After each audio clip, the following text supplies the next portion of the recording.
상상해 보십시오. 당신은 18년간 한 나라를 철권으로 통치했습니다. 수많은 암살 시도에서 살아남았습니다.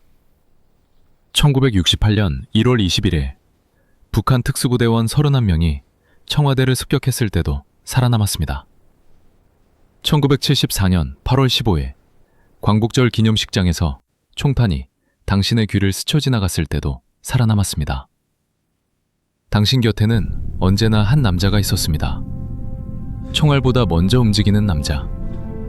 당신의 눈빛만으로도 무슨 뜻인지 아는 남자. 당신이 가장 신뢰하고 가장 아끼고 가장 곁에 두었던 남자. 그런데 바로 그 남자가 당신을 죽음으로 이끌었다면. 이것은 드라마가 아닙니다. 1979년 10월 26일 밤 서울 궁정동 안가에서 실제로 벌어진 일입니다. 그날 밤 총을 쏜 사람은 중앙정보부장 김재규였습니다. 하지만 역사에 진짜 방아쇠를 당긴 사람은 따로 있었습니다. 그의 이름은 차지철, 대통령 경호실장, 박정희가 가장 아끼던 남자, 그리고 박정희를 죽음으로 몰아넣은 남자. 오늘 우리는 이 이야기를 처음부터 끝까지 파헤칩니다. 공식 역사가 말하지 않는 진실, 김재규의 재판 증언에서 드러난 충격적인 고백, 그리고 차지철이라는 인물이 없었다면 박정희는 살아있었을지도 모른다는 아직도 한국 현대사에서 금기처럼 여겨지는 이야기. 이 영상을 끝까지 보고 나면 권력의 본질에 대해 완전히 다른 시각을 갖게 될 것입니다. 1979년 10월 26일 오후 6시 서울 종로구 궁정동. 이곳은 지도에 나오지 않는 장소였습니다. 공식 명칭도 없었습니다. 사람들은 그냥 안가라고 불렀습니다.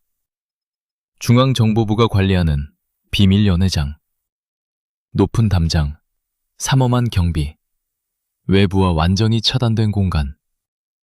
그날 저녁 그 안가의 식당에는 6명이 모였습니다. 박정희 대통령, 차지철 경호실장, 김재길 중앙정보부장, 그리고 3명의 여성 동석자. 겉으로 보기엔 평범한 저녁 자리였습니다. 술이 오가고 음악이 흘렀습니다. 하지만 그 방 안의 공기는 달랐습니다. 며칠 전부터 누적된 긴장감, 부마항쟁으로 들끓는 민심, 그리고 차지철과 김재규 사이에 이미 임계점을 넘어선 갈등. 오후 7시 40분, 총성이 울렸습니다. 첫 번째 총성은 차지철을 향했습니다. 두 번째 총성은 박정희를 향했습니다. 18년간 한국을 지배한 철의 시대가 단 2발의 총성으로 막을 내렸습니다.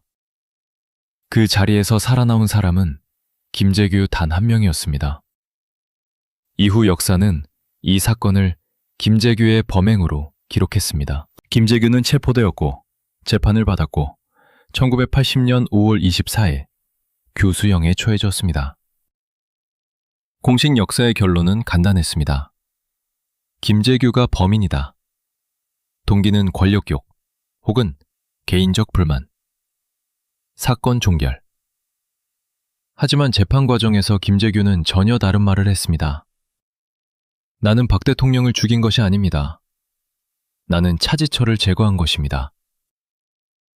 이 한마디가 모든 것을 바꿉니다. 김재규의 말이 사실이라면 이 사건의 진짜 주인공은 방아쇠를 당긴 사람이 아니라 방아쇠를 당기게 만든 사람입니다. 그리고 그 사람이 바로 차지철입니다. 그렇다면 차지철은 어떤 사람이었을까요? 어떻게 그는 대통령의 절대적 신임을 얻었을까요? 어떻게 그는 중앙정보부장마저 두려워하는 권력을 쥐게 되었을까요? 그리고 어떻게 그 모든 권력이 결국 자신과 대통령을 함께 파멸로 이끌었을까요? 이 질문들에 답하기 위해 우리는 15년을 거슬러 올라가야 합니다. 한 젊은 군인이 처음으로 박정희의 눈에 띄던 그 순간으로. 다음 장에서 우리는 차지철이라는 인물의 탄생을 추적합니다. 가난한 농촌 출신 소년이 어떻게 대한민국에서 대통령 다음으로 두려운 남자가 되었는지. 그 이야기는 단순한 출세 스토리가 아닙니다. 그것은 권력이 인간을 어떻게 바꾸는가에 대한 가장 생생한 증언입니다. 역사는 총을 쏜 사람의 이름을 기억합니다. 하지만 진짜 역사는 그 총을 쏘게 만든 사람을 기억해야 합니다. 차지철. 박정희가 가장 사랑한 남자. 그리고 박정희를 죽음으로 이끈 남자. 지금부터 그 이야기를 시작합니다. 1934년 경상남도 함안군. 이 이름을 기억하는 사람은 많지 않습니다. 낙동강 하류, 평야와 산이 교차하는 조용한 농촌마을. 전기도 제대로 들어오지 않았고 포장도로도 없었습니다. 대부분의 사람들은 농사를 지었고 대부분의 아이들은 학교를 마치지 못했습니다. 이곳에서 차지철이 태어났습니다. 그의 집안은 가난했습니다. 특별한 배경도, 백도, 연줄도 없었습니다. 그가 가진 것은 오직 두 가지였습니다. 강인한 체력, 그리고 무언가를 향한 불타는 욕망. 그 욕망이 무엇인지 어린 시절의 차지철 본인도 정확히 몰랐을 것입니다. 하지만 그것이 나중에 얼마나 무서운 형태로 발현될지는 그 시절 아무도 상상하지 못했습니다. 군인의 길로 한국전쟁이 발발한 1950년, 차지철은 16살이었습니다. 전쟁은 모든 것을 바꿔놓았습니다. 수많은 젊은이들이 징병되었고 수많은 젊은이들이 전쟁터에서 죽어갔습니다. 하지만 전쟁은 동시에 기회이기도 했습니다. 배경 없는 사람이 능력으로 인정받을 수 있는 거의 유일한 공간. 그것이 군대였습니다. 차지철은 자원 입대했습니다. 군 생활에서 그는 두각을 나타냈습니다. 사격 실력이 뛰어났고 체력이 남달랐으며 무엇보다 명령에 대한 복종이 완벽했습니다. 군 조직이 원하는 이상적인 병사. 하지만 그것만으로는 충분하지 않았습니다. 차지철에게는 그 이상의 무언가가 있었습니다. 눈치. 정확히 말하면 상관이 원하는 것을 미리 읽는 능력. 이것은 타고난 재능이었습니다. 어떤 사람이 무엇을 원하는지, 어떤 말을 들으면 기뻐하는지, 어떤 행동이 신임을 얻는지. 차지철은 이것을 본능적으로 알았습니다. 그리고 그 능력을 철저히, 전략적으로 활용했습니다. 박정희와의 첫 만남, 1961년 5.16 군사 쿠데타 이후 한국의 권력 구조는 완전히 재편되었습니다. 박정희를 중심으로 한 군구 세력이 권력을 장악했고 새로운 질서가 만들어지기 시작했습니다. 이 시기 차지철은 아직 하급 장교였습니다. 하지만 그는 단순히 명령을 따르는 군인이 아니었습니다. 그는 관찰하고 있었습니다. 누가 진짜 권력을 쥐고 있는지, 어떻게 하면 그 권력의 핵심에 접근할 수 있는지, 그리고 그 답은 명확했습니다. 박정희. 차지철이 처음 박정희의 눈에 들게 된 정확한 경위에 대해 역사 기록은 충분하지 않습니다. 하지만 여러 증언을 종합하면 공통된 그림이 나타납니다. 차지철은 어떤 자리에서든 박정희를 위해 몸을 던졌습니다. 경호 임무에서 죽음의 빈틈도 허용하지 않았습니다. 박정희가 무언가를 필요로 하면 말이 떨어지기 전에 이미 해결되어 있었습니다. 박정희는 이런 사람을 좋아했습니다. 이유는 간단합니다. 박정희 자신도 비슷한 방식으로 살아온 사람이었기 때문입니다. 가난한 집안 출신, 일본 육군사관학교 출신, 철저한 자기관리와 능력으로 정상에 오른 사람. 차지철에게서 박정희는 어쩌면 자신의 젊은 시절을 보았는지도 모릅니다. 경호실장으로의 임명, 1963년. 박정희가 대통령에 취임하면서 청와대 경호조직이 공식적으로 정비되기 시작했습니다. 그리고 시간이 지나면서 차지철은 그 조직의 핵심으로 서서히 올라갔습니다. 1974년은 결정적인 해였습니다. 8월 15일 광복절 기념식. 제유교포 청년 문세광이 박정희를 향해 총을 쐈습니다. 총탄은 빗나갔지만 단상 옆에 있던 영부인 유경수 여사가 맞고 쓰러졌습니다. 유경수 여사는 그날 사망했습니다. 이 사건은 박정희에게 엄청난 충격이었습니다. 정치적 충격만이 아니었습니다. 평생의 반려자를 잃은 개인적 비극이었습니다. 그리고 이 사건을 계기로 박정희의 경호에 대한 집착은 한층 더 강해졌습니다. 바로 이 시점에서 차지철이 대통령 경호실장으로 임명되었습니다. 공식 임명은 1974년 이후의 일이지만 그 이전부터 차지철은 이미 실질적인 경호 책임자로 기능하고 있었습니다. 유경수 여사가 사망한 이후 박정희의 심리적 공백을 채운 것도, 매일 밤 대통령의 안전을 확인한 것도 차지철이었습니다. 권력의 해부.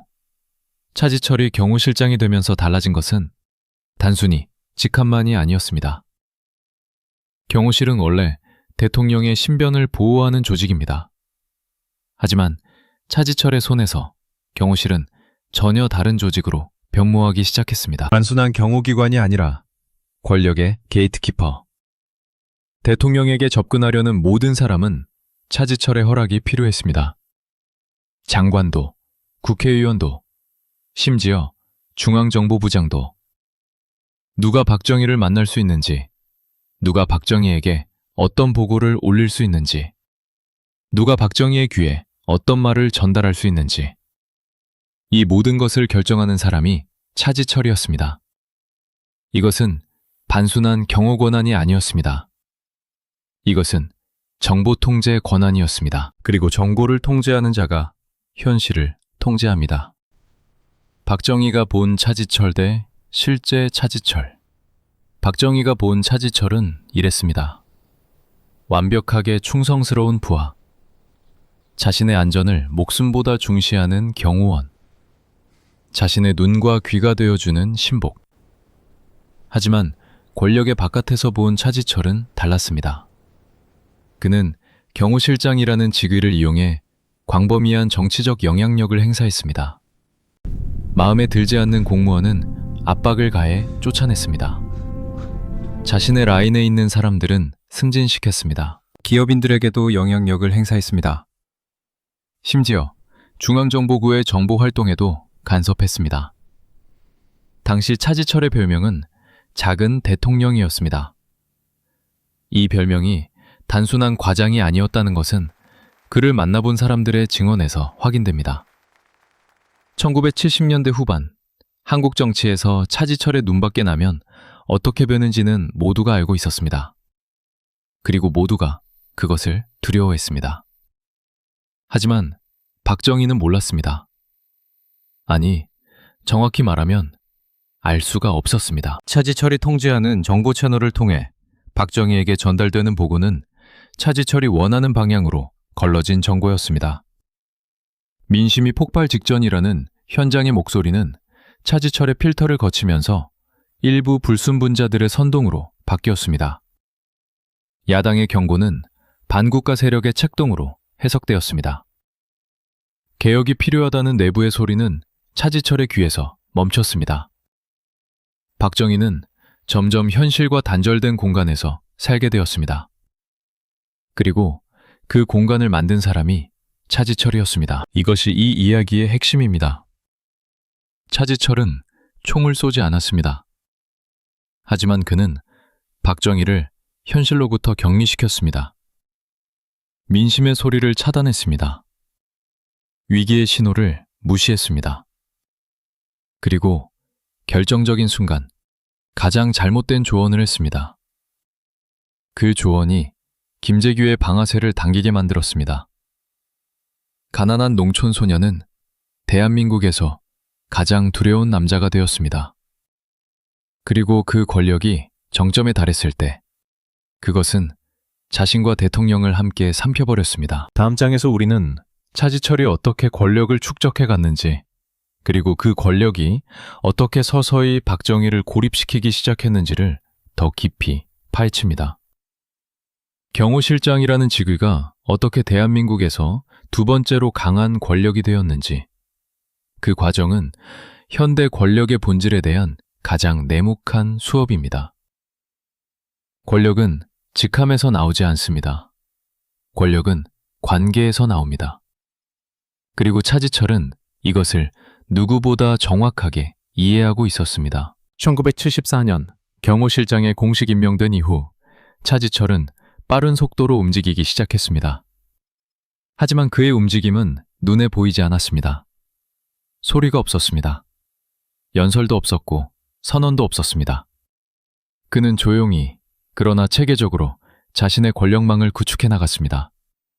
첫 번째 단계는 정보 장악이었습니다. 대통령 경호실은 원래 대통령의 신변을 보호하는 조직입니다. 하지만 신변을 보호한다는 것은 단순히 총탄을 막는 일이 아닙니다. 대통령이 누구를 만나는지, 누구와 어떤 이야기를 나누는지, 어떤 보고를 받는지를 모두 파악해야 합니다. 그리고 그 파악의 권한은 경호실장에게 있었습니다. 차지철은 이 권한을 최대한으로 활용했습니다. 청와대의 문직이 1970년대 중반. 청와대에 들어가려는 사람은 누구든 차지철의 허가가 필요했습니다. 이것은 단순한 보안 절차가 아니었습니다. 이것은 권력 게임이었습니다. 당시 청와대 출입을 경험한 고위 공무원들의 증언은 놀랍도록 일치합니다. 차지철 실장의 눈밖에 나면 대통령 면담 자체가 불가능해졌습니다. 장관이 대통령에게 직접 보고하려 해도 경호실의 일정 주율을 거쳐야 했습니다. 그 과정에서 누가 먼저 들어가고 누가 얼마나 시간을 갖는지가 결정되었습니다. 경호실장이 싫어하는 사람은 아무리 중요한 보고가 있어도 대통령을 볼 수 없었습니다. 그리고 그것이 반복되면 자연스럽게 그 사람의 영향력은 사라졌습니다. 이것이 차지철 권력의 본질이었습니다. 타우틀 쏘지 않아도 됩니다. 누군가를 체포하지 않아도 됩니다. 그저 대통령의 일정을 통제하면 모든 것이 가능했습니다. 경호실의 팽창, 차지철이 경호실장에 취임했을 때 경호실은 수백 명 규모의 조직이었습니다. 하지만 그가 권력을 키워가면서 경호실은 전혀 다른 조직으로 팽창했습니다. 인원이 늘었습니다. 예산이 늘었습니다. 그리고 가장 중요하게 권한이 늘었습니다. 경호실은 단순한 경호기관에서 사실상의 정치기관으로 변모했습니다. 차지철의 부하들은 각 부처에 배치되었습니다. 그들은 공식적으로는 경호 지원 목적이었지만 실제로는 각 부처의 동향을 차지철에게 보고하는 역할을 했습니다. 중앙정보부가 국외 정보와 반정부 세력을 감시하는 조직이라면 차지철의 경호실은 청와대 내부와 주요 부처를 감시하는 조직이 되어가고 있었습니다. 이것은 중앙정보부장 김재규 입장에서 결코 용납할 수 없는 일이었습니다. 하지만 그에 대해서는 5장에서 자세히 다루겠습니다. 작은 대통령의 일상. 1970년대 후반 차지철의 하루를 재구성해 보면 그 권력의 실체가 더 선명하게 드러납니다. 아침. 차지철은 전날 밤 각 부처에서 올라온 동향 보고를 검토했습니다. 어느 장관이 어떤 발언을 했는지, 어느 국회의원이 어떤 움직임을 보이는지, 어느 기업인이 누구를 만났는지. 오전. 청와대 일정 조율. 그날 대통령이 누구를 만날 것인지를 결정하는 과정에서 차지철은 자신이 원하는 방향으로 일정을 설계했습니다. 오후. 직접 면담. 차지철은 자신이 필요하다고 판단하는 인물들을 직접 만났습니다.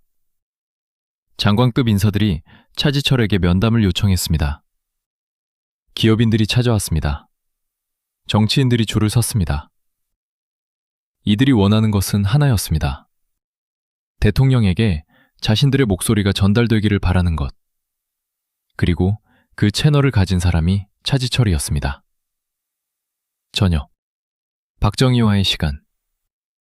공식 일정이 끝난 후 차지철은 자주 박정희와 단둘이 혹은 소규모 자리를 가졌습니다. 이 시간이 가장 중요했습니다.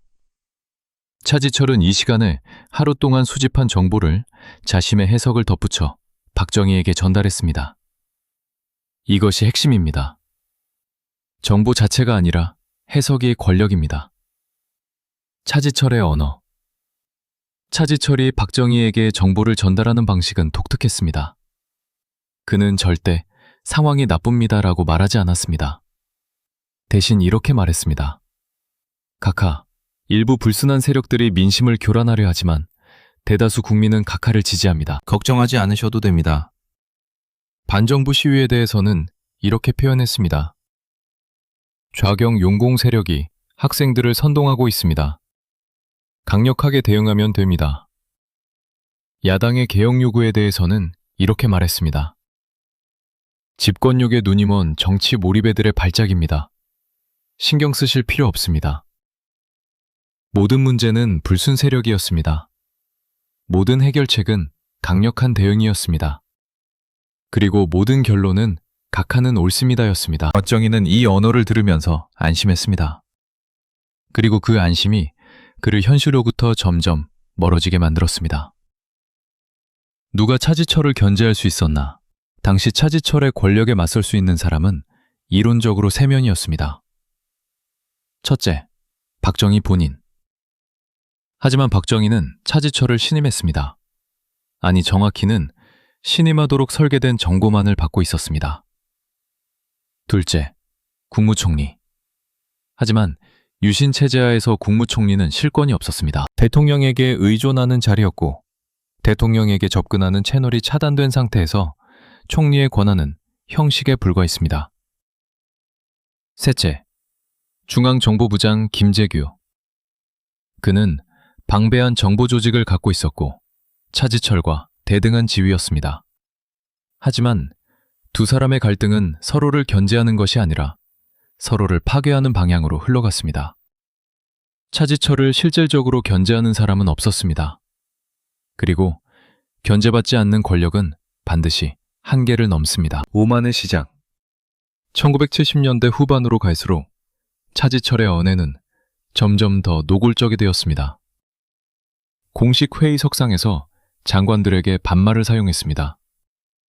국회의원을 향해 당신들이 뭘 한다고 라는 식의 발언을 했습니다. 자신의 지시를 따르지 않는 공무원에게 직접 압박을 가했습니다. 당시 청와대 근무 경험이 있는 한 전직 공무원은 훗날 이렇게 회고했습니다. 차 실장은 박 대통령이 곁에 있을 때와 없을 때의 태도가 달랐습니다. 대통령 앞에서는 완벽한 충국이었지만 그렇지 않은 자리에서는 마치 자신이 대통령인 것처럼 행동했습니다. 이것이 오만입니다. 그리고 오만은 판단력을 흐립니다. 1979년 가을 부마항쟁이 폭발했을 때 차지철의 판단은 이미 현실에서 완전히 유리되어 있었습니다. 수십만 명이 거리로 나온 그 사태를 앞에 두고 차지철이 박정희에게 한 말은 이것이었습니다. 캄보디아에서는 300만 명도 죽였는데 우리가 100만, 200만 명쯤 죽이면 안 됩니까? 이 한마디가 김재규의 결심을 굳혔습니다. 하지만 이 결말에 이르기까지의 과정을 이해하려면 먼저 유신 체제가 어떻게 작동했는지 그리고 차지철이 그 체제 안에서 어떤 역할을 했는지를 알아야 합니다. 1972년 10월 17일 박정희는 전국에 비상계엄령을 선포했습니다. 국회는 해산되었습니다. 정당 활동은 금지되었습니다. 헌법은 정지되었습니다. 그리고 2달 뒤 새로운 헌법이 공포되었습니다. 유신 헌법. 이 헌법은 인류 역사상 가장 노골적인 1인 영구 집권 설계도 중 하나였습니다.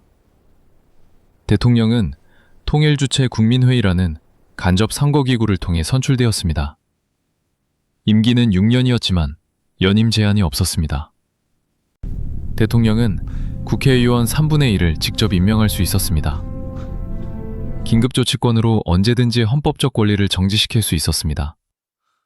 한마디로 박정희가 원하는 한 영원히 대통령을 할 수 있는 체제였습니다. 유신이 필요로 한 것, 유신 체제가 작동하기 위해서는 2가지 기둥이 필요했습니다. 첫째, 공포.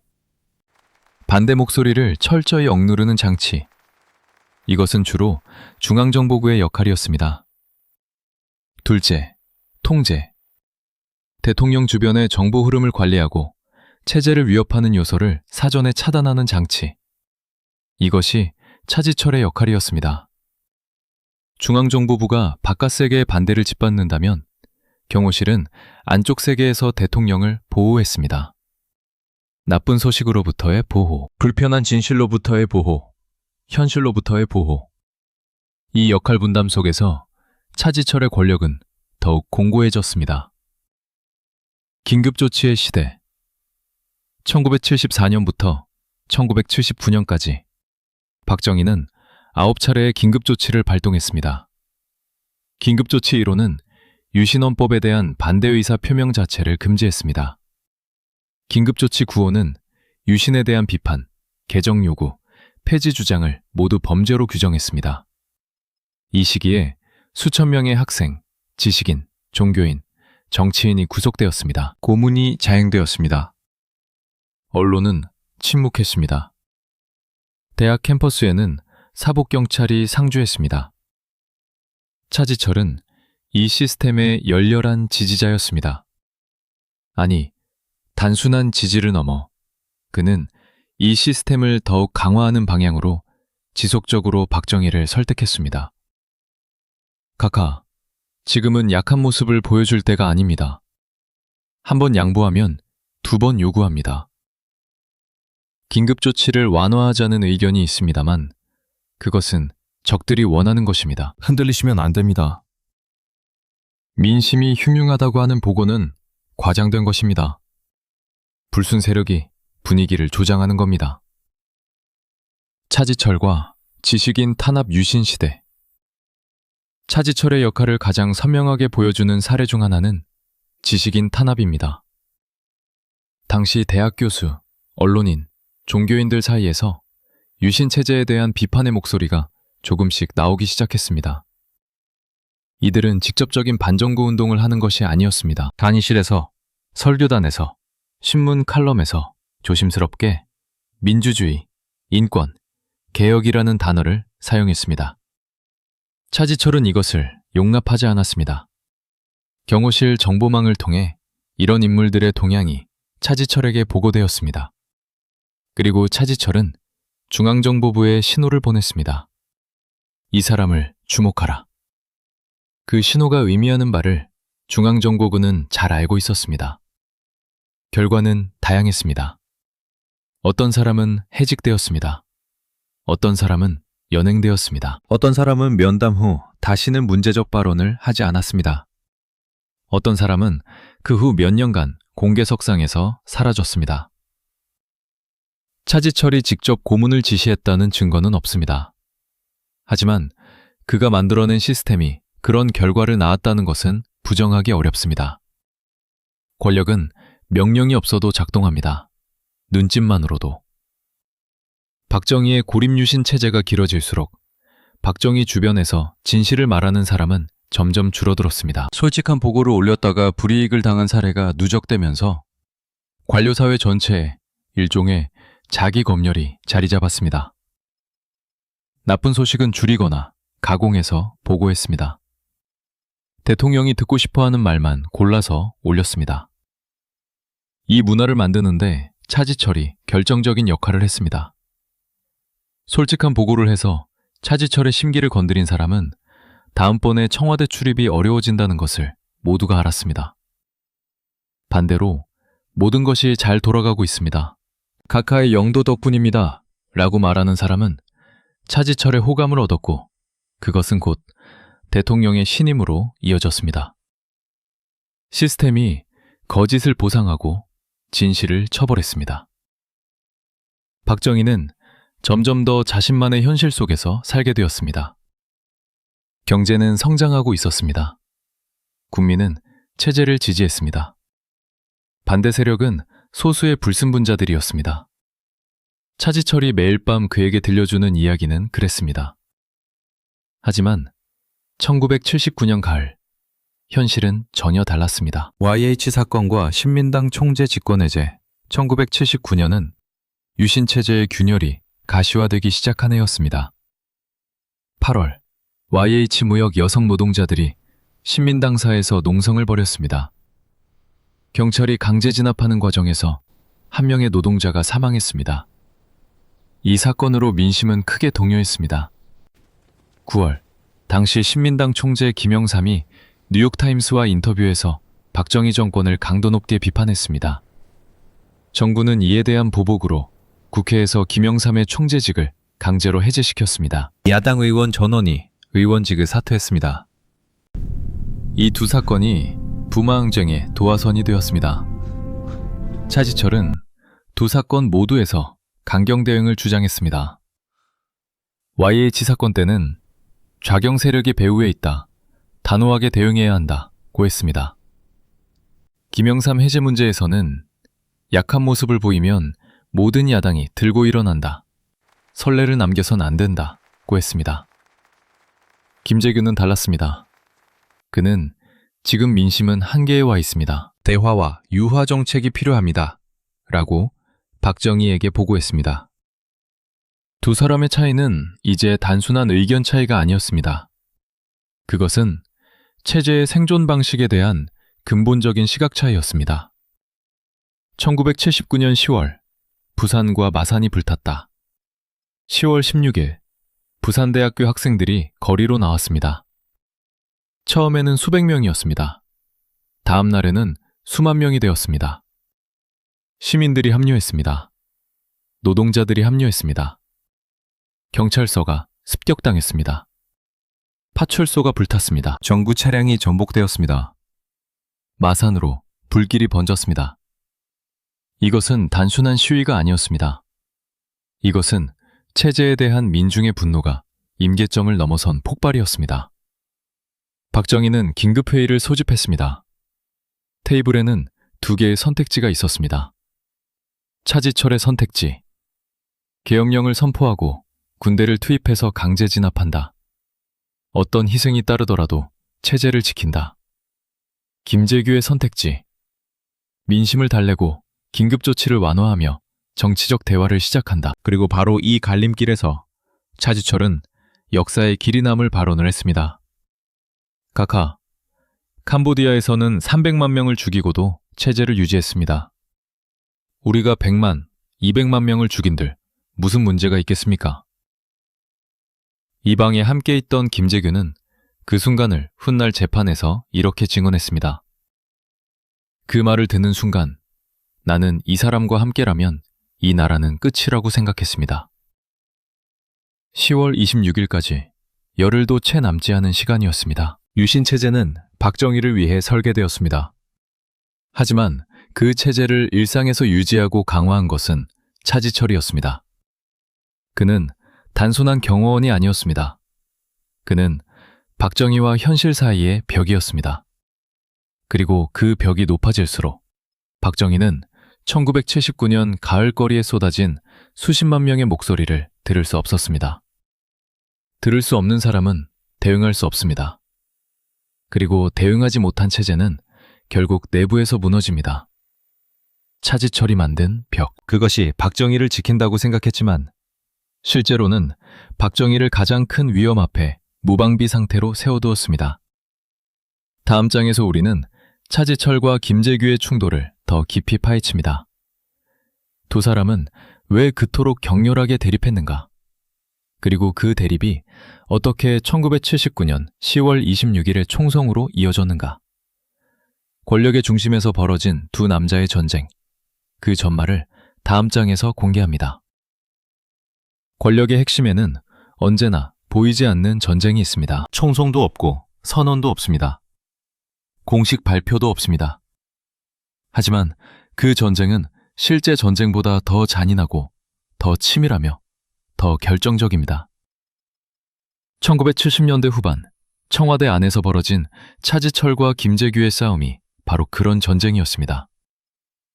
두 사람은 표면적으로는 같은 편이었습니다. 둘 다 박정희의 신복이었고 둘 다 유신체제의 핵심 인물이었으며 둘 다 대통령에게 절대적인 충성을 맹세했습니다. 하지만 그 충성의 방식이 권력을 바라보는 시각이, 그리고 대한민국의 미래에 대한 판단이 근본적으로 달랐습니다. 그리고 그 차이가 결국 두 사람 모두를 파멸로 이끌었습니다. 두 남자의 초상, 먼저 김재규를 이해해야 합니다. 김재규는 1926년생으로 차지철보다 8살 많았습니다. 육군사관학교 2기 출신으로 박정희와 같은 기수의 군인이었습니다. 박정희와는 오랜 인연이 있었고 단순한 부하가 아니라 동료에 가까운 관계였습니다. 그는 군인으로서 탁월한 능력을 인정받았고 1976년 중앙정보부장에 임명되었습니다. 방대한 정부 조직, 전국에 퍼진 요원망, 막강한 수사권과 구금권. 중앙정보부장은 이론적으로 대한민국에서 대통령 다음으로 강한 권력을 가진 자리였습니다. 김재규는 독서를 즐겼습니다. 철학책을 읽었고 역사를 공부했습니다. 측근들의 증언에 따르면 그는 유신체제의 지속 가능성에 대해 깊은 회의를 품고 있었습니다. 이대로 가면 이 나라는 어떻게 되는가? 라는 질문을 스스로에게 자주 했다고 합니다. 반면 차지철은 달랐습니다. 그는 지식인 스타일이 아니었습니다. 철학보다는 행동, 분석보다는 직관, 유연함보다는 강경함. 그에게 권력의 문제는 철학적 질문이 아니었습니다. 강하면 살고 약하면 죽는다. 그것이 전부였습니다. 학력도 달랐고 기질도 달랐으며 권력을 대하는 방식도 달랐습니다.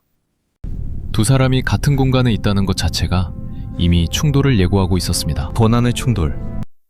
두 사람의 갈등이 본격화된 것은 1977년을 전후한 시기였습니다. 표면적인 충돌 지점은 권한의 경계였습니다. 중앙정보부는 대통령에게 직접 보고하는 조직입니다. 정보부장은 대통령과 단독 면담을 통해 정보를 보고하고 지시를 받습니다. 이것이 정보 조직의 본래 설계였습니다. 하지만 차지철이 경호실장으로 권력을 키워가면서 이 직접 보고 채널에 문제가 생기기 시작했습니다. 김재규가 박정희와의 면담을 요청할 때 그 일정이 경호실을 통해 조율되었습니다. 그 과정에서 미묘한 일들이 벌어졌습니다. 면담 시간이 줄었습니다. 대통령이 바쁘시다는 이유로 정보부장의 중요 보고가 연기되는 일이 생겼습니다. 반면 차지철이 원하는 사람들의 면담은 원활하게 진행되었습니다. 김재규는 이 상황을 정확히 읽었습니다. 자신의 정보보고 채널이 차지철에 의해 간섭받고 있다는 것을, 그리고 차지철이 자신보다 더 자주, 더 오래 박정희와 단둘이 시간을 보내고 있다는 것을. 정보부장의 권한이 경호실장에게 잠식당하고 있었습니다. 인사전쟁. 더 구체적인 갈등은 인사 문제에서 터져나왔습니다. 1970년대 후반 한국 정부의 주요 인사는 대통령의 결정이었습니다. 하지만 그 결정에 영향을 미치는 것은 대통령의 귀에 무엇이 들어가느냐였습니다. 그리고 그 귀를 장악한 사람이 차지철이었습니다. 김재규가 특정 인물을 추천하면 차지철은 그 인물에 대한 부정적인 정보를 박정희에게 전달했습니다. 그 사람은 예전에 이런 문제가 있었습니다. 그 사람 주변에 좋지 않은 소문이 있습니다. 직접적인 반대가 아니라 의혹의 씨앗을 심는 방식이었습니다. 반대로 차지철이 밀고 싶은 인물에 대해서는 긍정적인 정보만 올라갔습니다. 결과적으로 1970년대 후반으로 갈수록 정부 요직에는 차지철과 관계가 있는 인물들이 늘어났습니다. 김재규의 영향력은 상대적으로 약해졌습니다. 이것은 단순한 자존심 싸움이 아니었습니다. 중앙정보부장이 인사에서 밀린다는 것은 정보 조직 전체의 위상이 흔들린다는 것을 의미했습니다. 요원들도 봅니다. 부장이 경호실장에게 밀린다는 것을 알면 조직의 충성심은 분산됩니다. 김재규의 위기감은 커져갔습니다. 공개적인 모욕, 두 사람의 갈등이 외부에서도 감지되기 시작한 것은 1978년과 1979년 사이의 일입니다. 공식 행사 속상에서 차지철은 김재규에게 반말에 가까운 어투를 사용했다는 증언이 있습니다. 대통령이 있는 자리에서 김재규의 보고에 공개적으로 이의를 제기했습니다. 정보부가 그것도 몰랐단 말입니까? 라는 식의 발언으로 김재규를 무력화시키려 했습니다. 더 결정적인 사건이 있었습니다. 1979년 여름, 김재규가 박정희에게 지금 민심이 매우 좋지 않습니다. 정치적 유화 조치가 필요합니다.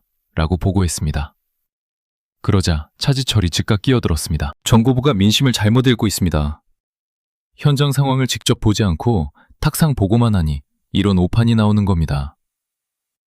대통령 앞에서 정보부장의 판단을 경호실장이 정면으로 반박한 것입니다. 박정희는 그 자리에서 결론을 내리지 않았습니다. 하지만 그 이후 박정희의 정책 방향은 김재규가 아닌 차지철의 논리를 따랐습니다. 김재규에게 그 장면은 단순한 모욕이 아니었습니다. 그것은 자신이 이미 이 싸움에서 지고 있다는 신호였습니다. 두 개의 한국, 두 개의 현실. 이 시기 차지철과 김재규는 사실상 두 개의 다른 한국을 보고 있었습니다. 차지철이 본 한국은 이랬습니다. 경제는 성장하고 있다. 공산주의의 위협은 여전하다. 강한 지도자가 필요하다. 반대 세력은 불순분자다. 유신체제는 흔들려서는 안 된다. 김재규가 본 한국은 달랐습니다. 민심은 이미 한계에 와 있다. 긴급조치로 억누르는 데에는 한계가 있다. 이대로 가면 더 큰 폭발이 온다. 체제가 살아남으려면 변해야 한다. 누가 더 현실을 정확하게 읽고 있었는지는 1979년 10월의 부마항쟁이 증명했습니다. 부산과 마산에서 수십만 명이 거리로 나왔을 때 차지철의 현실은 완전히 틀렸음이 드러났습니다. 하지만 이미 늦었습니다. 그 순간에도 차지철은 바뀌지 않았습니다. 오히려 더 극단적이 되었습니다.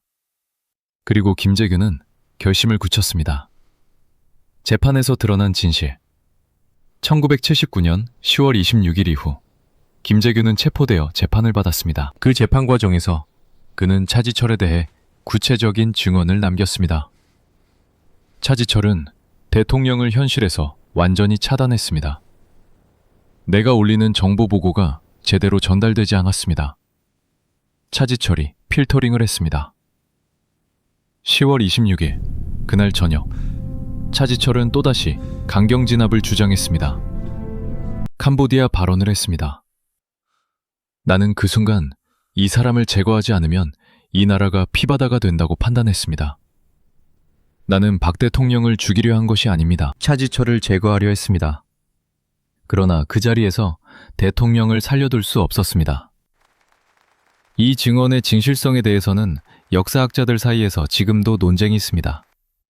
하지만 한 가지는 부정하기 어렵습니다. 차지철이 없었다면 그날 밤의 총성은 울리지 않았을 수도 있다는 것. 1979년 10월 16일 오전 10시 부산대학교 도서관 앞. 처음에는 200명이었습니다. 유신 철폐, 독재 타도, 구호 소리가 캠퍼스를 울렸습니다. 학생들은 거리로 나갔습니다. 경찰이 막았습니다. 그래도 나갔습니다. 오후가 되자 숫자는 불어났습니다. 캠퍼스를 벗어난 시위대가 서면, 남포동, 광복동으로 퍼져나갔습니다. 그리고 그때 예상치 못한 일이 벌어졌습니다. 시민들이 합류했습니다. 학생 시위는 흔한 일이었습니다. 유신체제 7년 동안 대학가에서는 크고 작은 시위가 끊이지 않았습니다. 경찰이 진압하고 주동자를 잡아가고 며칠 후 잠잠해지는 패턴이 반복되었습니다. 하지만 이번에는 달랐습니다. 시장 상인들이 셔터를 내리고 거리로 나왔습니다. 회사원들이 넥타이를 풀고 대열에 합류했습니다. 중년의 부두 노동자들이 학생들 옆에 섰습니다. 이것은 더 이상 학생 시위가 아니었습니다. 이것은 민중의 봉기였습니다. 밤이 되자 시위는 격화되었습니다. 파출소에 돌이 날아들었습니다. 경찰 차량이 전복되었습니다. 세무서에 불이 붙었습니다. 방송국 앞에 군중이 몰렸습니다. 부산이 불타고 있었습니다. 마산으로 번진 불길, 10월 18일. 불길은 마산으로 번졌습니다. 마산은 1960년 4.19 혁명의 불씨가 처음 당겨진 도시이기도 했습니다. 역사적으로 저항의 기억이 강한 곳이었습니다.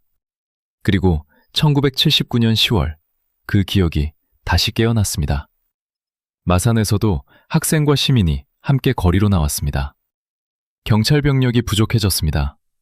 일부 지역에서는 경찰이 사실상 통제력을 잃었습니다. 10월 18일 밤 부산에는 비상계엄이 선포되었습니다. 공수부대가 투입되었습니다.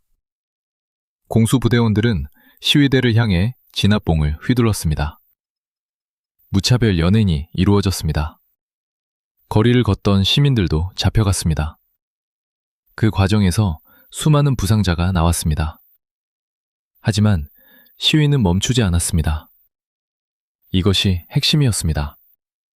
강경 진압을 해도 시위가 멈추지 않는다는 것. 그것은 이미 단순한 시위의 임계점을 넘었다는 신호였습니다.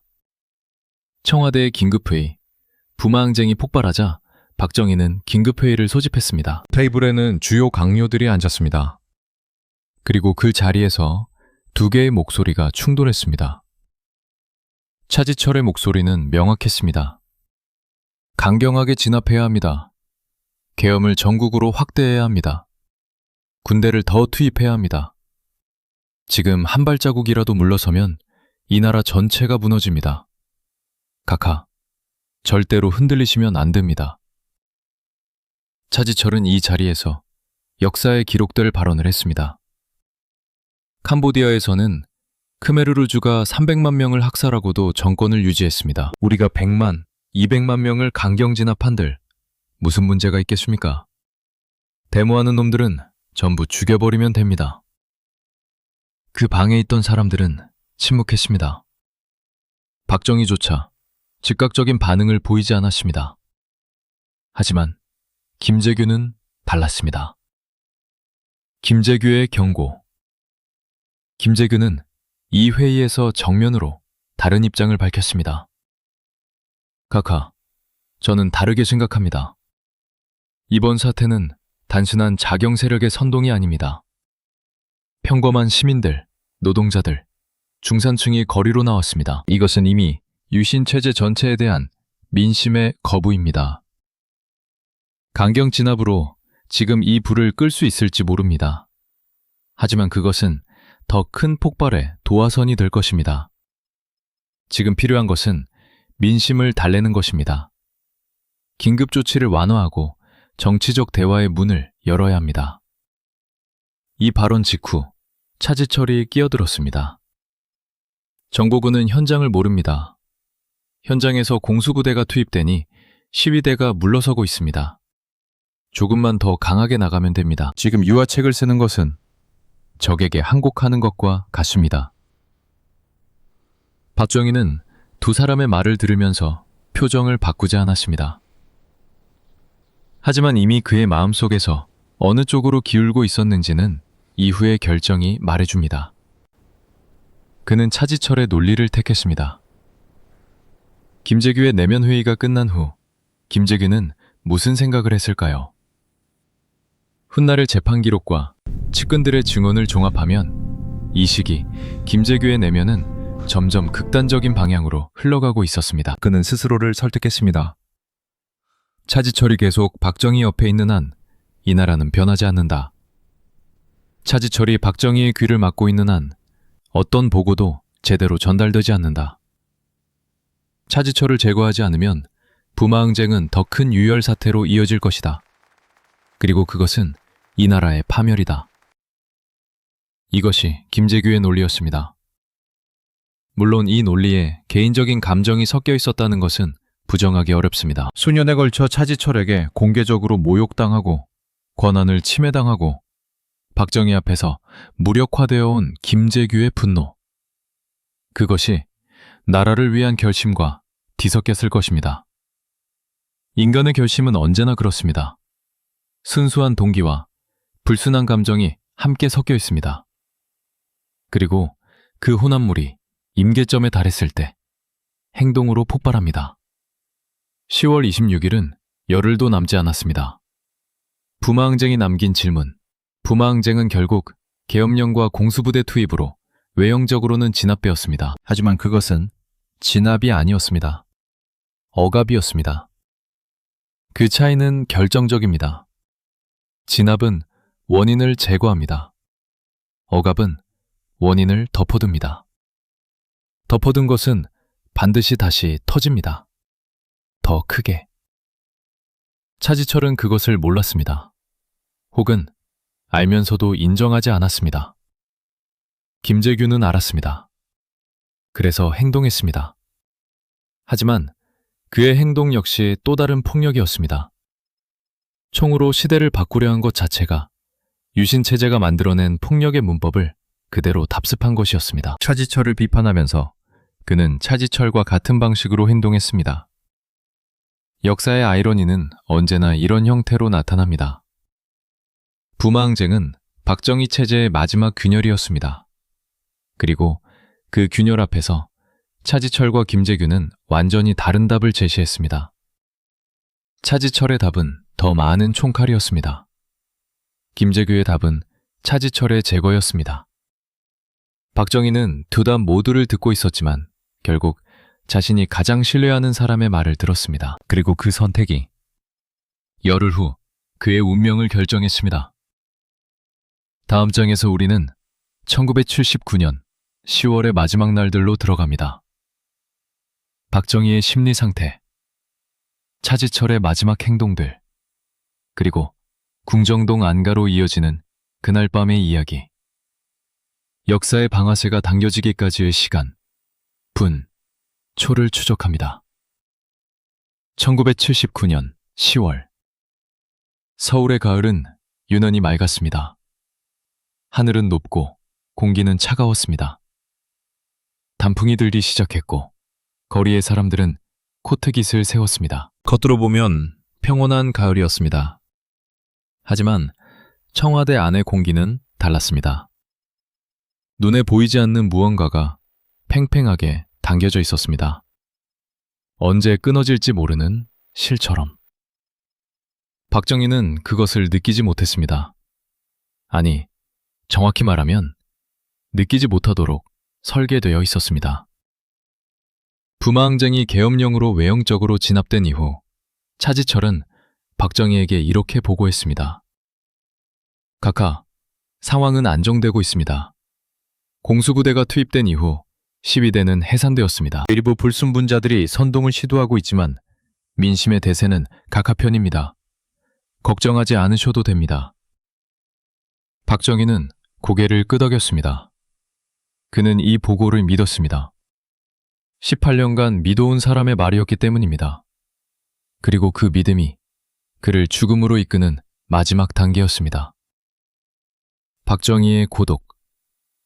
1974년 유경수 여사가 사망한 이후 박정희는 근본적으로 달라졌습니다.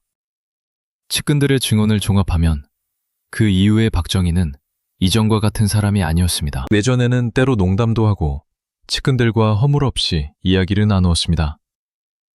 하지만 영부인을 잃은 이후 그는 점점 더 안으로 닫혀갔습니다. 공식 석상에서는 여전히 강인한 지도자의 모습을 유지했습니다. 하지만 그 이면에서 그는 깊은 고독 속에 있었습니다. 가장 가까운 사람을 잃은 빈자리는 채워지지 않았습니다. 이 공백을 가장 효과적으로 파고든 사람이 차지철이었습니다. 차지철은 박정희의 일상 속에 깊숙이 들어갔습니다. 공식 업무 이후의 저녁 시간, 가끔의 사적인 자리, 차지철은 언제나 그 자리에 있었습니다.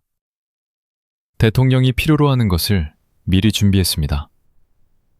대통령이 듣고 싶어하는 말을 했습니다. 대통령의 눈빛만으로도 무엇을 원하는지 알았습니다. 박정희 입장에서 차지철은 단순한 경호실장이 아니었습니다. 그는 자신의 고독한 세계 안에서 가장 믿을 수 있는 존재였습니다. 그리고 그 신뢰가 절대적일수록 차지철의 말이 박정희에게 미치는 영향력은 더욱 커졌습니다. 10월의 청와대 부마항쟁 이후인 10월 하순, 청와대 내부의 분위기는 두 가지 흐름으로 나뉘어 있었습니다. 하나는 차지철의 흐름이었습니다. 강경, 자신감, 상황이 통제되고 있다는 확신. 그의 표정은 여전히 단단했습니다. 말투는 여전히 단호했습니다. 회의석상에서 그는 여전히 걱정할 것 없습니다를 반복했습니다. 다른 하나는 김재규의 흐름이었습니다. 침묵, 긴장, 그리고 무언가를 결심한 사람의 특유의 고요함. 10월 중순 이후 김재규를 가까이에서 본 사람들은 그가 달라 보였다고 증언합니다. 말이 줄었습니다. 시선이 어딘가 먼 곳을 향했습니다. 혼자 있는 시간이 늘었습니다. 그리고 박정희는 두 흐름 사이에서 자신이 더 익숙한 쪽을 택했습니다. 언제나 그랬듯이 차지철의 목소리를 들었습니다. 마지막 신호들. 역사를 되돌아보면 10월 26일 이전 몇 주 동안 여러 개의 신호가 있었습니다. 하지만 그 신호들은 모두 무시되었습니다. 혹은 차지철의 필터를 통해 왜곡되었습니다. 첫 번째 신호. 10월 초 미국 주한 대사관이 한국 정부에 비공식적으로 우려를 전달했습니다. 부마 지역의 시위 규모와 시민 참여도가 예사롭지 않다는 것. 정치적 해결책이 필요하다는 것. 이 메시지는 외무부를 통해 청와대에 전달되었지만 차지철의 해석은 달랐습니다. 미국이 우리 내정에 간섭하려 합니다. 신경 쓰실 필요 없습니다. 두 번째 신호. 10월 중순 군 내부 일부에서 상황의 심각성에 대한 보고가 올라왔습니다. 진압 과정에서 민심이 더 악화되고 있다는 현장 보고. 이 보고는 차지철의 경호실 채널을 거치면서 과장된 우려로 분류되었습니다. 세 번째 신호. 10월 하순 김재규가 직접 박정희에게 면담을 요청했습니다. 각하, 드릴 말씀이 있습니다. 시간을 내주십시오. 하지만 그 면담은 차일피일 미뤄졌습니다. 차지철의 일정 조율 때문이었습니다. 신호들은 있었습니다. 하지만 박정희에게 도달하지 못했습니다. 차지철의 마지막 나날. 이 시기 차지철은 자신의 권력이 정점에 있다고 믿었습니다. 부마 항쟁을 강경 진압으로 넘겼습니다. 김재규의 유화로는 박정희에게 받아들여지지 않았습니다. 청와대 안에서 자신의 발언권은 어느 때보다 강했습니다. 자신이 원하는 방향으로 상황이 흘러가고 있었습니다. 그는 경계를 풀었습니다. 이것이 오만이 가져오는 가장 치명적인 결과입니다. 경계심의 상실. 자신이 완전히 통제하고 있다고 믿을 때 사람은 가장 취약해집니다. 차지철은 모든 것을 계산했지만 단 한 가지를 계산하지 않았습니다. 자신이 그토록 무시하고 모욕하고 짓밟아온 김재규의 내면에서 무언가가 이미 끊어졌다는 것을. 10월 26일 저녁, 차지철은 궁정동 안가로 향했습니다. 그날도 그는 박정희 옆에 있었습니다. 언제나 그랬듯이 가장 충성스러운 경호실장으로서. 그리고 그것이 그의 마지막 날이었습니다. 박정희의 마지막 오후 10월 26일 낮. 박정희의 일정은 비교적 평범했습니다. 오전에는 몇 가지 공식 업무를 처리했습니다. 오후에 잠깐 청와대 정원을 산책했다는 기록이 있습니다.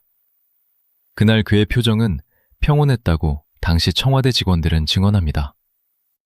특별히 긴장하거나 불안한 기색이 없었습니다. 그것이 더 비극적입니다. 그는 그날이 자신의 마지막 날이라는 것을 몰랐습니다. 아무도 그에게 말해주지 않았습니다. 말해줄 수 있는 사람이 없었습니다. 차지철은 모든 것이 괜찮다고 했고 박정희는 그것을 믿었습니다. 저녁 무렵 박정희는 궁정동 안가로 이동했습니다. 정기적인 만찬 자리였습니다. 그 자리에는 차지철이 있었고 김재규가 있었습니다. 그리고 몇 명의 동석자들이 있었습니다. 식사가 시작되었습니다. 술이 오갔습니다. 음악이 흘렀습니다. 하지만 그 방 안의 공기는 무거웠습니다. 특히 김재규는 평소와 달리 말이 없었습니다. 술을 마셨지만 취한 것 같지 않았습니다. 눈빛이 달았습니다. 오후 7시. 오후 7시 30분. 시간이 흘렀습니다. 그리고 오후 7시 40분. 총성이 울렸습니다. 궁정동 안가. 이 건물의 정확한 위치는 오랫동안 공식 기록에서 지워져 있었습니다. 중앙정보부가 관리하는 비밀 연회 시설. 높은 담장 안에 아담한 본체와 별체, 정원이 있었습니다. 외부에서는 무슨 건물인지 알 수 없었습니다. 1979년 10월 26일 저녁, 이 건물의 식당에 6명이 모였습니다. 박정희, 차지철, 김재규, 그리고 3명의 동성 여성, 가수 심수봉과 모델 신재순, 그리고 또 한 명. 저녁 6시가 조금 넘어 자리가 시작되었습니다. 음식이 나왔습니다. 술이 오갔습니다. 심수봉이 노래를 불렀습니다. 겉으로는 평범한 저녁 자리의 풍경이었습니다. 하지만 김재규는 그날 이미 결심을 굳힌 상태였습니다. 결심의 순간 김재규가 정확히 언제 그날 밤을 거사의 날로 결정했는지에 대해서는 여러 설이 있습니다. 일부 역사학자들은 그것이 즉흥적인 결정이었다고 봅니다. 그날 저녁 차지철의 발언에 격분해서 충동적으로 행동했다는 것. 하지만 다른 증거들은 어느 정도의 사전 준비가 있었음을 시사합니다. 그날 김재규는 권총을 직접 지참했습니다. 경호 요원들에게 특정 지시를 내려두었습니다. 자신의 부하 박선호에게 별체 경호원들을 제압하라는 임무를 미리 부여했습니다. 계획이 있었습니다. 하지만 그 계획은 완전히 정교하지 않았습니다. 충동과 계획이 뒤섞인 결심한 사람의 행동이었습니다. 저녁 자리에 긴장 식사가 진행되면서 자리의 분위기는 점점 달라졌습니다. 차지철은 평소처럼 활달했습니다. 술을 마시면서 박정희에게 말을 걸었습니다. 카카, 요즘 상황이 안정되고 있습니다. 신경 쓰실 것 없습니다. 강하게 나가면 다 됩니다. 반면 김재규는 침묵했습니다. 술잔을 들었지만 거의 마시지 않았습니다. 눈은 때로 차지철을, 때로 박정희를 향했습니다. 한순간 대화 중에 차지철이 또다시 강경론을 꺼냈습니다. 부마 항쟁에 대한 이야기였습니다. 대목꾼들은 강하게 밟아야 합니다. 카카, 지난번처럼 그냥 확실하게 밀어붙이면 됩니다. 그놈들은 죽어도 싸요. 이 발언 직후 김재규는 자리에서 일어났습니다. 화장실에 다녀오겠다고 했습니다. 오후 7시 40분 화장실로 향한 김재규는 밖에서 대기 중이던 자신의 부하 박선호에게 신호를 보냈습니다. 지금이다. 박선호는 별채로 향했습니다. 그곳에는 차지철의 경호원들이 있었습니다. 총성이 울렸습니다. 경호원들이 쓰러졌습니다. 동시에 김재규는 식당으로 돌아왔습니다. 손에 발터 PPK 권총이 들려 있었습니다. 그는 먼저 차지철을 향해 쐈습니다. 총탄은 차지철의 오른쪽 손목을 관통했습니다. 차지철은 쓰러지지 않았습니다. 그는 상처 입은 손으로 식탁 밑으로 몸을 피했습니다. 박정희는 자리에서 일어섰습니다. 무슨 일인지 파악하려는 듯 주위를 돌아보았습니다. 그 순간 김재규는 박정희를 향해 방아쇠를 당겼습니다. 첫 번째 총탄이 박정희의 오른쪽 가슴을 관통했습니다. 박정희가 쓰러졌습니다. 혼돈의 순간들. 총성 이후 식당은 순식간에 혼돈에 빠졌습니다.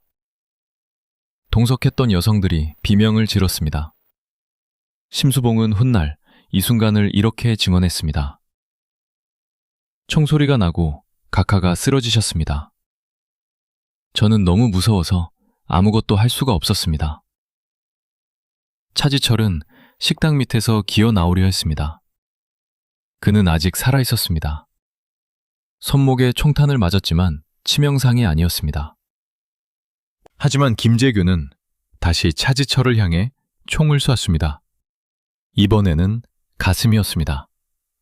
차지철은 그 자리에서 숨졌습니다. 김재규는 다시 박정희에게로 돌아왔습니다. 박정희는 쓰러진 채로 아직 숨이 붙어 있었습니다. 의식이 가물가물한 상태였지만 살아 있었습니다. 김재규는 박정희의 머리에 총구를 겨눴습니다. 마지막 방아쇠를 당겼습니다. 그 이후의 시간들, 총성이 멈췄습니다. 김재규는 잠시 그 자리에 서 있었습니다. 측근들의 증언에 따르면 그는 그 순간 이제 민주주의가 온다는 말을 중얼거렸다고 합니다.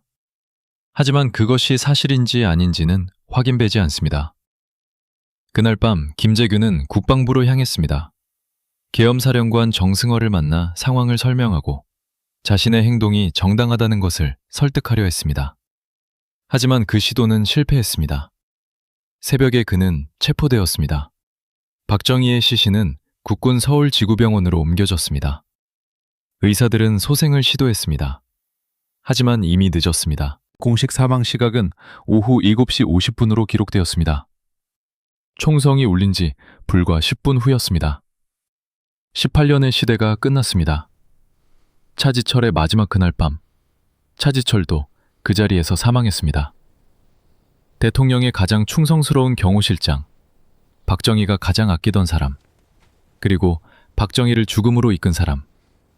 그는 자신이 그토록 충성을 다해 지키려 했던 대통령보다 몇 분 먼저 숨을 거뒀습니다.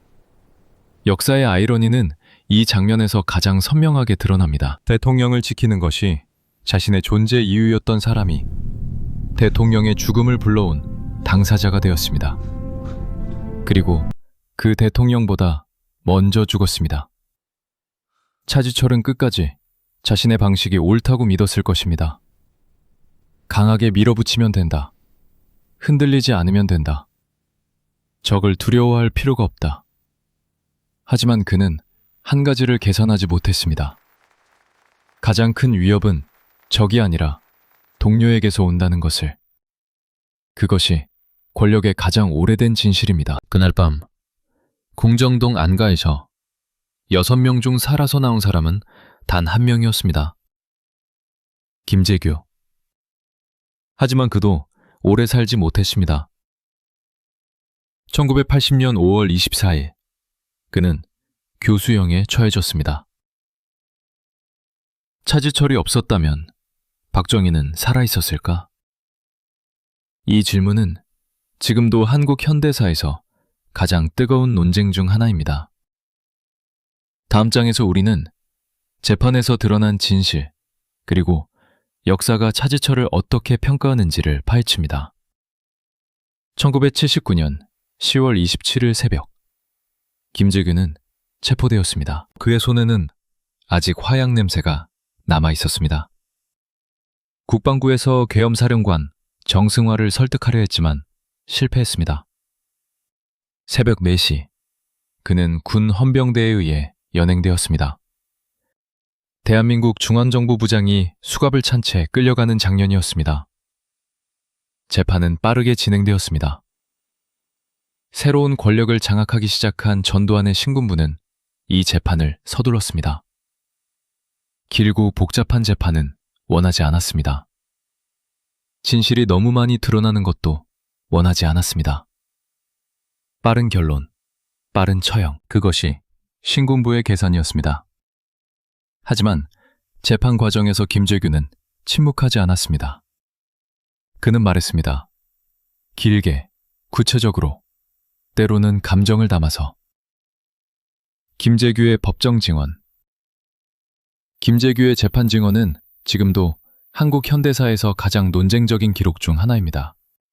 그는 자신의 행동을 거사라고 표현했습니다. 단순한 살인이 아니라 민주주의를 위한 행동이었다고 주장했습니다. 나는 박 대통령을 증오해서 죽인 것이 아닙니다. 나는 이 나라의 민주주의를 위해 행동했습니다. 유신 체제는 이 나라를 망치고 있었고 그 체제를 유지하는 핵심 동력이 차지철이었습니다. 차지철은 대통령을 현실로부터 완전히 차단했습니다. 부마항쟁에서 수십만 명이 거리로 나왔을 때 차지철은 여전히 강하게 밟으면 된다 고했습니다. 캄보디아에서 300만 명을 죽였다는 발언을 들었을 때 나는 이 사람과 함께라면 이 나라는 피바다가 된다고 확신했습니다. 나는 차지철을 제거하려 했습니다. 그러나 그 자리에서 대통령을 살려두면 이후 더 큰 유혈 사태가 불가피하다고 판단했습니다. 그것은 고통스러운 결정이었습니다. 법정은 조용했습니다. 판사들도, 검사들도, 방청객들도 이 증언을 듣는 동안 침묵했습니다. 차지철에 대한 구체적 증언. 김재규는 차지철에 대해 매우 구체적으로 증언했습니다. 차지철은 경호실장이었지만 실제로는 정보 통제자였습니다. 내가 대통령에게 올리는 보고가 여러 차례 차지철에 의해 왜곡되거나 차단되었습니다. 중앙정보부가 수집한 민심 동향 보고가 대통령에게 제대로 전달되지 않았습니다. 차지철은 대통령 앞에서 나를 반복적으로 무력화시켰습니다. 내 보고를 공개적으로 반박했고 내 판단을 탁상공론이라고 깎아내렸습니다. 이것은 단순한 의견 충돌이 아니었습니다. 그는 체계적으로 대통령과 나 사이의 신뢰를 끊어내려 했습니다. 10월 26일, 그날 저녁, 차지철은 또다시 강경 발언을 했습니다. 나는 그 순간 결심했습니다. 이 사람을 제거하지 않으면 더 많은 사람이 죽는다. 이 증언의 핵심은 단순합니다. 방아쇠를 당긴 것은 김재규였지만 그 방아쇠를 당기게 만든 것은 차지철이었다는 것. 재판의 결론과 그 한계. 재판부는 김재규의 주장을 받아들이지 않았습니다. 1980년 5월, 김재규는 내란 목적 살인죄로 사형을 선고받았습니다. 같은 달 24일, 그는 교수형에 처해졌습니다. 마지막까지 그는 자신의 행동이 정당했다고 주장했습니다. 하지만 재판 자체의 공정성에 대한 의문은 오랫동안 제기되었습니다. 신군부의 압박 속에서 진행된 재판이었습니다. 변호인의 활동은 제한되었습니다. 일부 증거는 공개되지 않았습니다. 차지철의 역할에 대한 깊은 조사는 이루어지지 않았습니다. 신군부 입장에서 차지철 문제를 깊이 파는 것은 득이 없었습니다. 전임 체제의 내부 모순을 드러내는 것보다 단순히 김재규를 살인자로 규정하는 것이 훨씬 편리했습니다. 그래서 공식 역사는 단순해졌습니다. 김재규가 범인이다. 동기는 불명확하다. 사건 종결. 하지만 역사학자들은 그 단순한 결론에 동의하지 않았습니다. 역사의 재평가. 수십 년이 지나면서 12.16 사건에 대한 역사적 재평가가 이루어졌습니다. 1980년대 민주화 이후 관련 기록들이 조금씩 공개되기 시작했습니다. 당시 청와대 관계자들의 회고록이 나왔습니다. 중앙정보부 관계자들의 증언이 나왔습니다. 그리고 그 모든 기록 속에서 차지철이라는 인물이 다시 조명을 받기 시작했습니다. 결론은 대체로 일치했습니다. 차지철은 박정희를 지키는 것이 아니라 박정희를 고립시켰다. 그의 정보 통제와 강경론이 박정희를 현실과 단절시켰다. 그 단절이 부마 항쟁에 대한 잘못된 대응을 낳았고 그 잘못된 대응이 김재규의 결심을 촉발했다. 차지철이 없었다면 10월 26은 없었을 것이라는 평가가 역사학계에서 상당한 공감을 얻고 있습니다. 물론 반론도 있습니다. 설령 차지철이 없었더라도 유신체제의 모순은 결국 다른 형태의 파국을 낳았을 것이라는 주장입니다. 체제 자체의 문제이지 한 개인의 문제로 환원할 수 없다는 것. 둘 다 틀리지 않습니다. 하지만 역사에서 개인의 역할을 무시할 수 없다는 것도 사실입니다. 차지철이라는 구체적인 인물이 구체적인 발언을 하고 구체적인 행동을 하지 않았다면 1979년 10월 26일의 총성은 울리지 않았을 수 있습니다. 차지철은 누구로 기억되는가? 오늘날 차지철은 어떻게 기억될까요? 영웅으로 기억되지 않습니다. 그를 기리는 기념관도 없고 동상도 없고 그의 이름을 딴 거리도 없습니다. 교과서에서 그의 이름은 짧게 부정적인 맥락에서 언급될 뿐입니다. 하지만 그가 남긴 질문은 살아있습니다. 권력자 곁에서 진실이 아니라 듣기 좋은 말만 하는 사람. 자신의 권한을 넘어 모든 것을 통제하려는 사람. 자신이 옳다는 확신으로 경계를 모르는 사람. 이런 인물이 권력의 심장부에 있을 때 어떤 일이 벌어지는지를 차지철의 이야기는 가장 생생하게 보여줍니다. 그것이 차지철의 역사에 남긴 가장 냉혹한 교훈입니다. 역사에는 만약이 없다고 합니다. 하지만 역사를 제대로 이해하려면 때로는 만약이라는 질문을 던져야 합니다. 그 질문이 과거의 인과관계를 선명하게 드러내기 때문입니다. 만약 차지철이 부마항쟁 앞에서 다른 말을 했다면, 만약 차지철이 김재규의 보고를 막지 않았다면, 만약 차지철이 박정희에게 카카, 이번에는 민심의 소리를 들어야 합니다 라고 말했다면, 이 질문들은 단순한 역사적 가정이 아닙니다. 이것은 권력의 본질에 대한 가장 근본적인 물음입니다. 차지철이 바꿀 수 있었던 것, 역사학자들의 분석을 종합하면 차지철이 다른 선택을 했을 경우 달라졌을 수 있는 시나리오가 몇 가지 있습니다. 첫째, 부마항쟁에 대한 정치적 대응이 가능했습니다. 김재규의 주장대로 유화책을 택했다면 시위는 점진적으로 가라앉을 수 있었습니다. 박정희 정권이 일정한 개혁을 수용하는 방향으로 전환했다면 김재규가 차지철을 제거해야 한다는 결심에 이르지 않았을 수 있습니다. 둘째, 정보 채널이 열려 있었다면 박정희가 더 나은 판단을 할 수 있었습니다. 차지철의 필터 없이 현장의 목소리가 전달되었다면 박정희는 1979년 가을의 위기가 얼마나 심각한지를 더 정확하게 인식했을 것입니다. 그 인식이 다른 결정으로 이어질 수 있었습니다. 셋째, 차지철과 김재규의 갈등이 극한으로 치닫지 않았다면 두 사람의 적대 관계가 12.16의 직접적인 배경이었습니다. 차지철이 덜 오만하게, 덜 공격적으로 행동했다면 김재규의 분노는 청성으로 이어지지 않았을 수 있습니다. 물론 이 모든 만약은 가정입니다. 하지만 그 가정들은 하나의 공통된 결론을 가리킵니다. 차지철의 존재와 그의 행동 방식이 12.16을 향한 경로에서 결정적인 변수였다는 것. 세계사 속의 차지철들. 차지철과 같은 인물은 한국 현대사에만 존재하는 것이 아닙니다. 역사를 보면 절대 권력자 곁에는 언제나 이런 유형의 인물이 있었습니다. 진실을 차단하고 듣기 좋은 말만 전달하는 사람. 자신의 권력을 지키기 위해 주군의 현실 인식을 조작하는 사람. 그리고 그것이 결국 죽음과 자신 모두를 파멸로 이끄는 사람. 로마 황제 네로 곁에 있던 아첨꾼들. 히틀러 말년에 패배의 진실을 보고하지 못했던 측근들. 독재자들 주변에서 모든 것이 괜찮다고 속삭인 수많은 차지철들. 이들의 공통점은 하나입니다. 자신이 권력을 섬긴다고 믿었지만 실제로는 권력을 파괴하고 있었습니다. 진정한 충성은 듣기 좋은 말을 하는 것이 아닙니다. 진정한 충성은 불편한 진실을 말하는 것입니다. 차지철은 그것을 끝내 이해하지 못했습니다. 혹은 이해했지만 다른 선택을 했습니다. 자신의 권력을 지키기 위해 진실을 희생했습니다. 그리고 그 선택이 모든 것을 끝냈습니다. 권력의 가장 오래된 역설. 이 이야기가 우리에게 남기는 교훈은 단순하지 않습니다. 차지철을 단순히 악인으로 규정하면 이 이야기의 본질을 놓칩니다. 그는 악의를 가진 사람이 아니었습니다.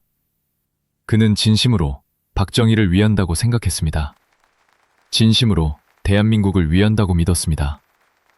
강한 리더십이 필요하다고 확신했습니다.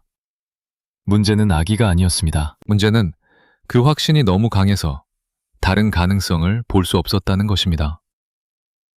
자신의 판단이 절대적으로 옳다고 믿는 사람은 틀렸을 때 가장 위험합니다. 이것이 권력의 가장 오래된 역설입니다. 권력 가까이에 있을수록 현실이 더 잘 보일 것 같지만 사실은 그 반대입니다. 권력 가까이 있을수록 현실이 왜곡됩니다. 보고 싶은 것만 보게 됩니다. 믿고 싶은 것만 믿게 됩니다. 그리고 그 왜곡이 임계점에 달했을 때 파국이 옵니다. 차지철은 그 파국의 가장 비극적인 예입니다. 박정희를 다시 본다. 이 이야기를 통해 박정희를 다시 보면 그 역시 피해자의 측면이 있습니다. 물론 박정희는 독재자였습니다. 유신체제를 만들고 유지한 책임은 그에게 있습니다. 수많은 민주화 운동가들이 고통받은 데 대한 역사적 책임도 그에게 있습니다. 그것은 부정할 수 없습니다. 하지만 동시에 그는 자신이 만든 시스템의 포로이기도 했습니다. 차지철이라는 필터를 통해 세상을 보았고 그 필터가 보여주는 세상을 현실로 믿었습니다. 그 믿음이 그를 죽음으로 이끌었습니다. 독재자도 고립됩니다. 아니, 독재자는 구조적으로 고립될 수밖에 없습니다. 진실을 말하면 위험해지는 시스템에서는 아무도 진실을 말하지 않습니다. 그리고 진실을 듣지 못하는 권력자는 결국 현실과 싸우다 패배합니다. 박정희의 죽음은 그 구조적 필연의 결과이기도 했습니다. 차지철이 남긴 질문. 오늘 우리는 차지철의 이야기에서 무엇을 읽어야 할까요? 첫 번째 질문. 당신 곁에 차지철이 있지는 않습니까? 듣기 좋은 말만 해주는 사람. 당신의 판단을 언제나 옳다고 확인해주는 사람. 당신에게 나쁜 소식을 전달하지 않는 사람. 그 사람이 당신에게 충성하는 것처럼 보이지만 사실은 당신을 현실로부터 차단하고 있을 수 있습니다. 두 번째 질문. 당신은 차지철이 되고 있지 않습니까? 자신의 판단이 절대적으로 옳다는 확신, 다른 목소리를 무시하는 오만, 주변 사람들의 경고를 불순한 세력의 소리로 치부하는 습관. 이런 태도가 있다면 당신은 지금 차지철의 길을 걷고 있는 것입니다. 세 번째 질문. 우리 사회에는 얼마나 많은 차지철이 있습니까? 권력자에게 진실 대신 아첨을 올리는 관료들. 문제를 축소하고 성과를 과장하는 시스템. 불편한 보고를 올렸다가 불이익을 당하는 문화. 이것은 1970년대 청와대만의 이야기가 아닙니다. 이것은 지금 이 순간에도 어딘가에서 반복되고 있는 이야기입니다. 마지막으로 1979년 10월 26일 밤 궁정동 안가에서 총성이 울렸습니다. 그 총성은 한 독재자의 죽음이었습니다. 하지만 그것은 동시에 하나의 경고이기도 했습니다. 권력 가까이에서 진실을 차단하는 것이 얼마나 위험한 결과를 낳는지에 대한. 차지철은 박정희를 지키려 했습니다. 하지만 그는 박정희를 죽음으로 이끌었습니다. 나라를 지키려 했습니다. 하지만 그는 나라를 혼란으로 밀어넣었습니다. 자신이 옳다고 믿었습니다. 하지만 그는 틀렸습니다. 그 틀림의 대가는 너무 컸습니다. 역사는 차지철을 기억하지 않으려 합니다. 하지만 우리는 기억해야 합니다. 잊혀진 교훈은 반드시 반복되기 때문입니다. 권력 곁에서 진실을 말하는 것, 듣기 싫은 말을 해야 할 때 용기를 내는 것, 죽은의 눈밖에 날지라도 현실을 보고하는 것, 이것이 진짜 충성입니다.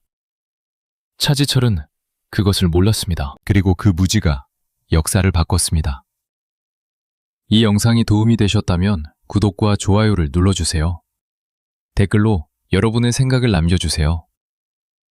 차지철을 어떻게 평가하십니까? 충신이었습니까? 아니면 역사의 죄인이었습니까? 다음 영상에서는 12.16 이후 권력을 잡은 또 다른 인물을 다룹니다. 박정희의 죽음 위에서 새로운 독재를 세운 사람. 그 역시 자신의 차지철을 곁에 두었습니다. 그리고 그 결말은 또 다른 비극이었습니다. 알림을 설정해 두시면 놓치지 않으실 수 있습니다. 시청해 주셔서 감사합니다.